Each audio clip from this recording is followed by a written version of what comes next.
tema fé na ciência é um tema extremamente importante e relevante para a igreja de hoje. Primeiro porque a igreja tem sido extremamente atacada no que diz respeito à parte histórica e também à parte cronológica. Isso por quê? Porque na atualidade a maior parte das pessoas dá uma ênfase muito grande na área da ciência, dá um peso muito grande para a ciência e tenta comparar a Bíblia com a ciência, ou seja, interpretar a Bíblia à luz da ciência. Sou formado nas matérias de Física e Matemática, sou professor universitário, atualmente trabalho na área de pesquisas, e para mim uma das coisas extremamente relevantes que tem sido durante esses últimos anos é, pelo menos, falar um pouco e conversar um pouco com as pessoas a respeito da importância da ciência. Afinal de contas, o que é a ciência? Porque muitas vezes nós damos um peso muito maior à ciência do que aquilo que ela tem. Então eu gostaria de tratar um pouco de algumas coisas que são importantes dentro desse contexto. Philip Henry disse alguma coisa muito interessante há pouco tempo atrás. Ele disse o seguinte: quem pensa que pode haver um conflito real entre ciência e religião deve ser muito inexperiente em ciência ou muito ignorante em religião. Isso é um problema sério e é algo que acontece nos nossos dias. Um outro é que a ciência precisamente estabelecida e a Bíblia corretamente interpretada nunca cairão em contradição. São duas coisinhas muito interessantes. Eu gostaria de poder explicar o porquê disso e em cima disso nós vamos conversar hoje. A ciência trata de uma forma muito específica de fenômenos e causas. Por exemplo, nós olhamos para uma construção, estalactite, estalagmite, esses negócios que nós encontramos em cavernas por aí. De acordo com a informação que nós recebemos, essas coisas demoraram milhões ou pelo menos centenas de milhares de anos para crescer. Existe uma delas na cidade de Termópolis, nos Estados Unidos, tem cerca de 65 metros cúbicos e ela cresceu em 80 anos. Totalmente diferente daquilo que a ciência nos mostra. Então esse contexto de ciência e a proposta científica e a interpretação dos fatos é algo questionável. Em cima disso, que eu gostaria de trabalhar um pouquinho como que funciona esse raciocínio científico. Então, por exemplo, nós os cientistas, nós gostamos de pegar informação, obter dados para que a gente possa analisar esse material. Então eu pego dados, vou trabalhar com esses dados, a partir do momento que eu começo a criar uma relação entre eles, eu crio uma hipótese. Logo depois de criar essa hipótese, eu procuro fazer algumas predições baseadas nessa hipótese. E por fim, eu vou fazer uma experiência para ver se realmente a coisa funciona ou não. Deixe-me dar um exemplo, eu sei que parece brincadeira, mas eu sempre cito isso com o pessoal. Eu gostaria de inventar uma máquina antigravidade, ou seja, algo que flutuasse. É do conhecimento geral das pessoas que um gato sempre cai com a pata para baixo. Também é do conhecimento geral das pessoas que quando você passa manteiga no pão e deixa o pão cair, ele sempre cai com a manteiga virada para baixo. Então o que nós faríamos? Nós pegaríamos um gato e eu colaria um pão com manteiga virado para cima nas costas desse gato. Eu soltaria o gato. Como o gato tem a tendência de cair com as patas para baixo, ele estaria voltado com as 4 patas para baixo. No entanto, o pão sempre cai com a manteiga voltada para o chão. Então ele rodaria esse gato praticamente 180 graus, fazendo com que caísse com o pão virado para baixo. Mas você sabe que o gato sempre cai com a perna para baixo, agora o gato está com a perna para cima. Então ele teria que rotacionar novamente, ou seja, o sistema só ficaria rotacionando e nunca cairia. Você vai falar, mas isso é ridículo, uma máquina desse jeito. É verdade, é só fazer uma experiência, a gente percebe que não funciona. Mas nós estamos trabalhando com eventos. Então deixe-me mostrar algumas coisas dentro dessa área. Porque a pesquisa científica, ela possui praticamente 5 elementos importantes. O primeiro deles é o próprio cientista. O segundo é o raciocínio. O terceiro, a evidência. O quarto que nós temos é a teoria e o último deles, a probabilidade. Então deixe-me traçar rapidamente cada um deles. Muitas pessoas têm uma ideia do cientista como sendo a pessoa ideal. Ou seja, ele é sem pressuposições, ele é uma pessoa prática e objetiva, ele é infalível e geralmente está vestido com um avental branco. Essa é a ideia que as pessoas têm. Normalmente as pessoas não conseguem pensar num cientista como sendo alguém assim, um ser humano real. Ou seja, ele é cheio de pressuposições, ele não é prático nem objetivo, ele é falível. O mais importante de todos, geralmente ele não usa um avental branco. Então esse contexto da ciência é importante. O cientista é falível. Muitas teorias já foram abandonadas. Na época, elas tinham um posicionamento muito importante, mas foram abandonadas por não estarem certas. Uma outra área que é importante, dentro desse contexto, é o raciocínio. Muitas vezes nós achamos que o raciocínio científico ele é totalmente correto. Deixa-me dar um exemplo, que é do paradoxo de Zeno. Eu gostaria de ilustrar para vocês da seguinte forma. O paradoxo de Zeno propõe que seria impossível você sair daqui e chegar até a sua casa, ou seja, voltar, regressar à sua casa.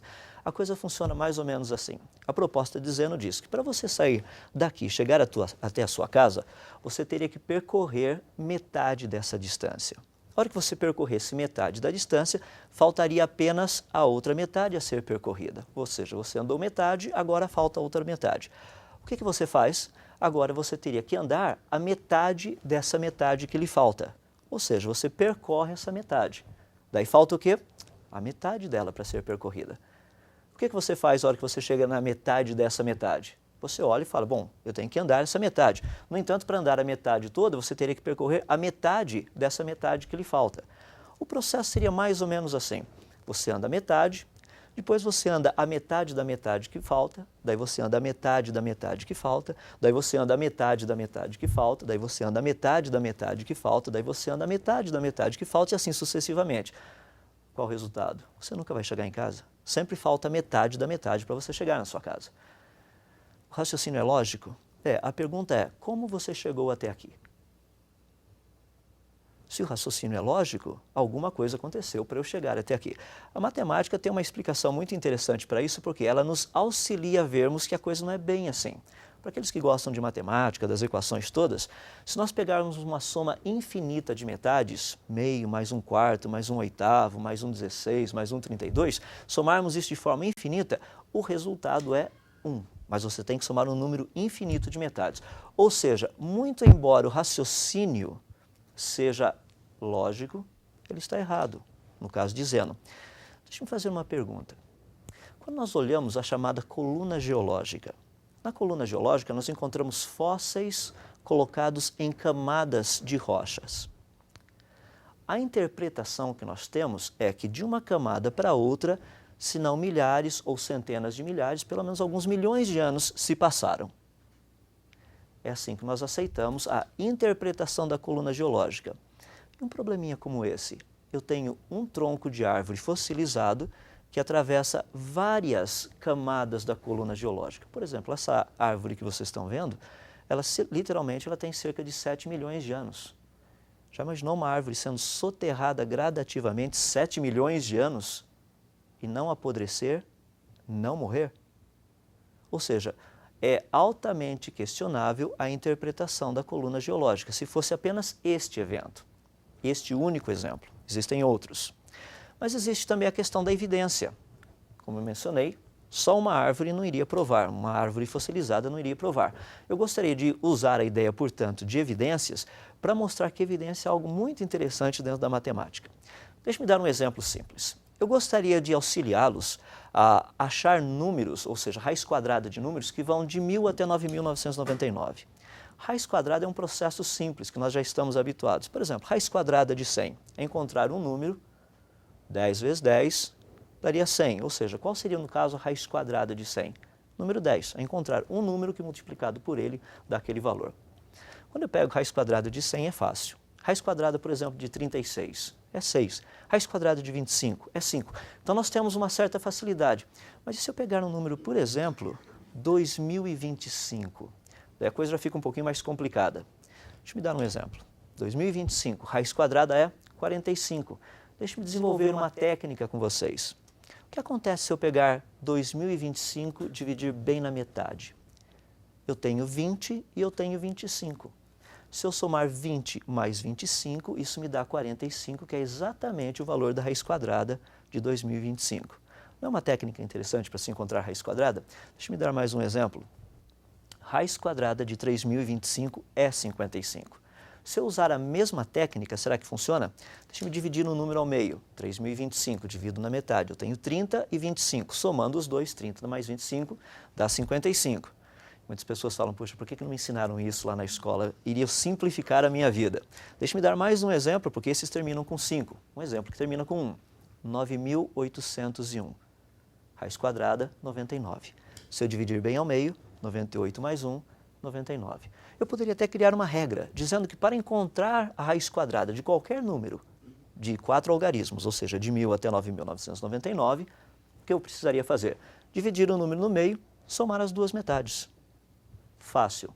O problema é que se eu fizesse isto, me levaria a uma conclusão errada. Você fala, peraí, mas você mostrou evidências, você mostrou que a coisa funciona, mas isso nos levaria a uma conclusão totalmente errada. Deixa eu mostrar mais alguns exemplos. Raiz quadrada de 1089, por exemplo, é 33. Se eu dividir ao meio, 10 mais 89 me dá 99, totalmente diferente de 33. Se eu pegar a raiz quadrada de 2.209, é 47.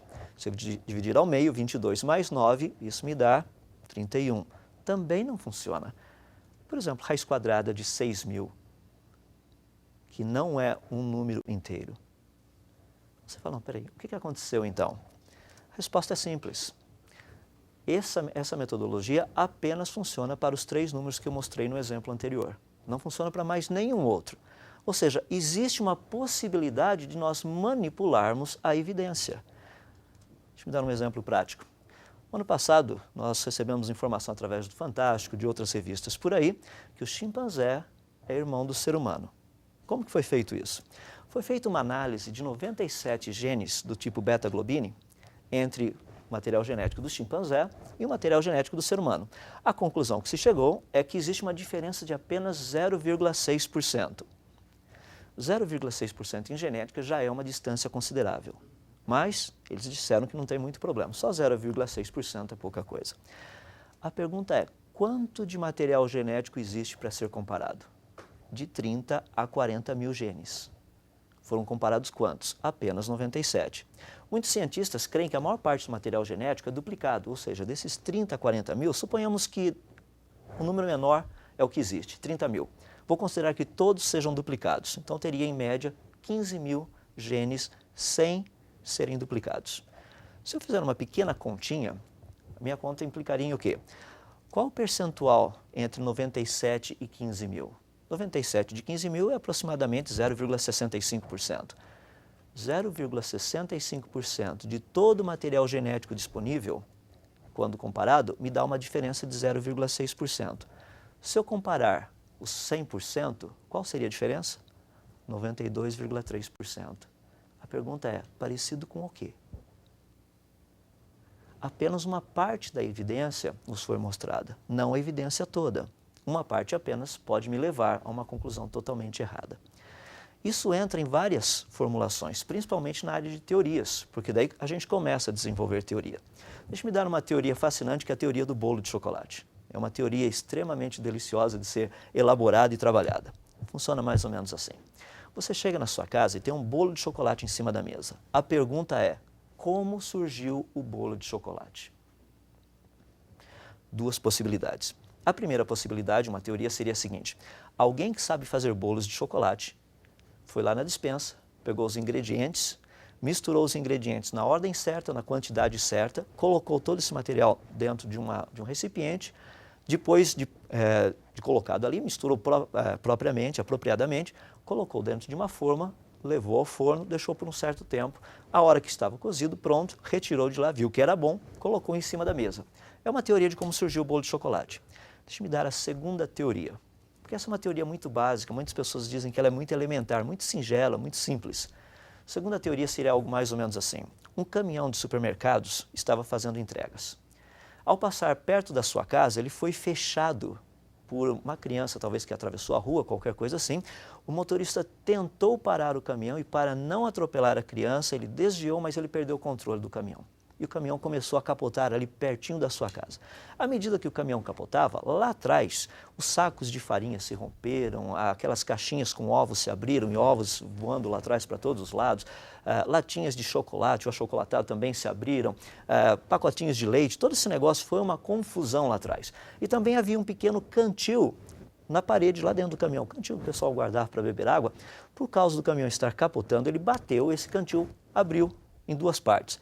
Um pouco da farinha que estava voando lá atrás caiu dentro desse cantil, um pouco dos ovos caíram ali dentro, um pouco também do açúcar, e aos poucos os ingredientes foram se agrupando nesse pedacinho do cantil, à medida que o caminhão capotava. De repente o caminhão para de capotar, plum, e ele pega fogo, um grande incêndio. corpo de bombeiros é acionado, chegam lá, apagam todo o incêndio e no meio dos escombros, o que eles encontram? Um bolo de chocolate. Você olha e fala assim, poxa vida, essa segunda teoria é um pouco difícil de ser acreditada. Verdade. Sabe o que é fascinante? Que um bolo de chocolate, ele tem em média 12 elementos. Uma célula possui mais de 2 milhões. Nós somos informados de que a célula apareceu espontaneamente. O bolo de chocolate nós achamos ridículo. Dá para ter uma ideia quando nós tratamos de teoria? Tanto é que o Dr. Chandra Wickramasinghe disse o seguinte, ao contrário da noção popular de que só o criacionismo se apoia no sobrenatural, o evolucionismo deve também apoiar-se, desde que as probabilidades de formação da vida ao acaso são tão pequenas que exigem um milagre de geração espontânea equivalente ao argumento teológico. Não é fascinante? Chandra Wickramasinghe, ele não é criacionista e não é também literalmente um crente, ou seja, ele é um ateu. Só para ter uma ideia, esse questionamento é um questionamento importante dentro do contexto nosso de conhecimento. Deixa eu tratar mais uma área, a área das probabilidades. É só uma questão de juntarmos as coisas? A coisa acontece? No caso do meu bolo de chocolate dentro do caminhão, teria que ter a quantidade certa, a ordem certa, para que a coisa acontecesse, não é só uma questão de juntar. Se eu pegar, por exemplo, 4 letras, A, G, O e T, quais seriam as possibilidades de juntá-las? Nós teríamos praticamente 24 possibilidades. Gostaria de mostrar essas possibilidades para que vocês vejam que não é apenas uma questão só de juntar. Aqui estão todas elas, 24 possibilidades. O que é interessante é que apenas algumas delas nos dão um sentido. Por exemplo, A, G, O e T, as palavras que formariam que eu teria condição de identificar são toga, gota, gato, goat no inglês, mas as outras não fazem sentido, não tem um sentido próprio para mim. O que é interessante nisso é que quando eu olho nessa questão da probabilidade, portanto, eu fico pensando como funcionaria a questão do bolo de chocolate, que são 12 elementos. Qual a probabilidade desse bolo de chocolate aparecer por conta própria? Deixa eu dar um exemplo prático. Vou pegar a palavra conquistável, 12 letras. Se eu colocar 12 bolinhas, cada uma delas, bolinhas de ping-pong, por exemplo, cada uma delas com uma das letras dentro de um saco e retirar cada uma delas, qual seria a probabilidade que elas saíssem na ordem certinha a formar a palavra conquistável? A probabilidade seria de 1 entre cerca de quase 480 milhões. Ou seja, a probabilidade é muito pequena de acontecer. Pode acontecer? Claro que pode acontecer, sem dúvida. Mas qual a probabilidade de acontecer? Deixa eu dar um exemplo mais prático disso, porque está relacionado com a questão do que nós estudamos hoje na genética. O DNA de uma única ameba tem material genético suficiente para encher 1000 vezes uma enciclopédia britânica. Ou seja, daria para você escrever 1000 enciclopédias britânicas só com o material genético de uma ameba. Quer ver como ela apareceria espontaneamente? A proposta é simples. Pegue uma enciclopédia britânica, tire uma xerox de cada página da enciclopédia britânica. Depois recorte cada letra de cada página. Junte todas essas letras recortadas, coloque dentro de algum, por exemplo, um saco grande, qualquer coisa assim. Num dia de calmaria, suba até um prédio bem alto na sua cidade e jogue todo esse negócio lá de cima. Sabe o que vai acontecer na rua lá embaixo? As letras vão começar a cair na ordem certa, de forma a formar as palavras, as frases, os artigos por ordem alfabética e todas as páginas da enciclopédia britânica novamente lá embaixo. Sabe o que significa isso? Se isso acontecesse, isso seria 1/1000 da probabilidade do DNA de uma ameba ter aparecido por conta própria. E a ameba tem o DNA mais simples que nós conhecemos das criaturas vivas do reino animal. Simplesmente interessante. Agora, quando nós tratamos de todas essas coisas, pensamos nisso, a grande pergunta que nós temos, portanto, é o seguinte: afinal de contas, a ciência tem um interesse muito grande em falar da origem de todas as coisas, como tudo começou, como tudo surgiu. E é sobre isso que eu gostaria de tratar de uma forma bem clara e bem simples, como surgiu o universo. Então, vamos dar uma olhadinha de como surgiu o universo. Vamos reconstruir a história da humanidade, como surgiu a vida. Existe uma tendência de pensar que Deus não faz parte do pensamento científico, mas faz. Isaac Newton, por exemplo, ele perguntava de onde surge toda a ordem e beleza que vemos nesse mundo. Isaac Newton, por exemplo, era um cristão protestante. Albert Einstein, que era um judeu, vivia perguntando: quero saber como Deus criou o mundo. Atualmente, se aqueles que têm interesse podem entrar, por exemplo, e fazer uma pesquisa dentro do contexto do estudo das origens para conhecer um pouquinho a respeito de Deus e ciência quando nós tratamos do livro Cosmos, Bios e Theos, publicado por Henry Margenau. Ele usou 60 cientistas do mundo todo, 24 dos quais ganhadores de prêmio Nobel. Na página 61 ele diz o seguinte: só há uma resposta convincente para explicar a enorme complexidade e as leis do universo, a criação por um Deus onisciente e onipotente. Apenas mais um. George Wald, que foi literalmente quem ganhou o prêmio Nobel na área de medicina em 67 por descobrir como o olho humano funciona. Ele disse o seguinte: basta contemplar a magnitude desta tarefa para admitir que a geração de um organismo vivo é impossível. Todavia aqui estamos nós, note a palavra, creio eu, como resultado da geração espontânea. A ideia razoável era crer na geração espontânea. A única outra alternativa seria crer no ato único primário da criação sobrenatural. Não há uma terceira posição. Só para ter uma ideia do questionamento de Deus dentro do contexto de ciência. Dentro do contexto que nós temos de ciência, portanto, a ideia do criacionismo, ou seja, de Deus criar todas as coisas, isto é algo perfeitamente admissível dentro da comunidade científica. Existem mais de 100 mil cientistas criacionistas que aceitam o fato de Deus ter criado o universo. Então, sobre isso é que eu gostaria de aproveitar e conversar um pouco com vocês.